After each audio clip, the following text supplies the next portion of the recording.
უნდა ვაღიაროთ, ცოტა არ იყოს მეზარებოდა ამდენ ხალხსა და ამ სიცივეში ქუჩაში სიარული. თან დიდად სულ არ მეზეიმება, როცა ამ ქვეყანაში ამდენი სინდისის პატიმარი გვყავს და აქვე რამდენიმე მეტრში საპროტესტო აქცია მიმდინარეობს, მაგრამ ბავშვებს ხათრი მაინც ვერ გავუტეხე. ახალი წელი ხომ ყველაზე მეტად ბავშვების დღესასწაულია. ნუ ამ სამი სახეებს რომ ვუყურებ, ამ სიცივეში გამოსვლა ნამდვილად ღირდა.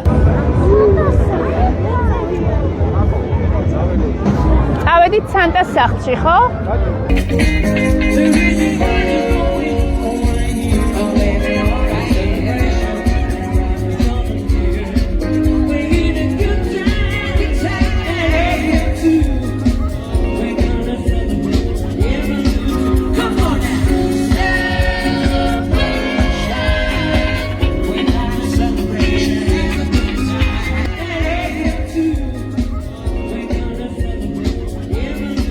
მოკლედ დავესწარით კონცერტს ღია ცის ქვეშ, სადაც ბავშვებმა ბევრი იცეკვეს და იმხიარულეს.